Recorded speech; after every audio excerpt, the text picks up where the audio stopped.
Hello दोस्तों, तो आज हम वन पेज एनसीईआरटी कवर करेंगे वन शॉट में। तो ये 9th क्लास की एनसीईआरटी हिस्ट्री की बुक है। तो चलिए स्टार्ट करते हैं।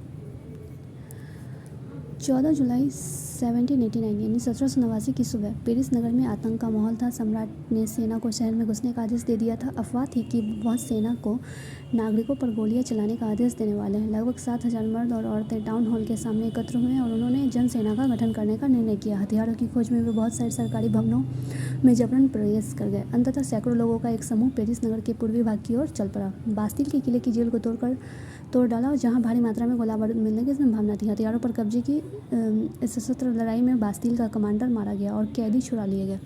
यद्यपि उनकी संख्या केवल 7 थी, सम्राट की निरंकुश शक्तियों का प्रतीक होने के कारण बास्तिल किला लोगों की घृणा का केंद्र था, इसलिए किले को ढहा दिया गया। उसके अवशेष बाजार में उन लोगों को बेच दिए गए जो इस ध्वंस को बतौर स्मृति चिन्ह संजोना चाहते थे। इस घटना के बाद कई दिनों तक पेरिस तथा देश के देहाती क्षेत्रों में कई और संघर्ष हुए।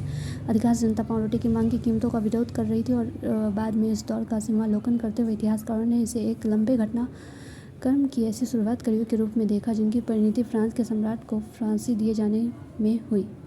हालांकि उस समय अधिकांश लोगों को ऐसे नतीजे की उम्मीद नहीं थी। ऐसा क्यों और कैसे हुआ? तो सीधी सी बात यह है कि जो पेरिस की क्रांति हुई वो 14 जुलाई 1789 को हुई, जिसमें लगभग 7,000 मर्द और औरतें टाउन हॉल के सामने एकत्र हुए। और क्या हुआ ना, सैकड़ों लोगों का एक समूह बास्तिल के किले की ओर कूच कर पड़ा, ठीक है, जिसमें उन्हें गोला बारूद मिलने की संभावना थी।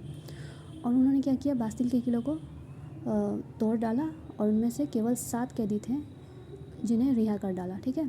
सम्राट की निरंकुश शक्तियों का प्रतीक क्या था? बास्तिल का किला।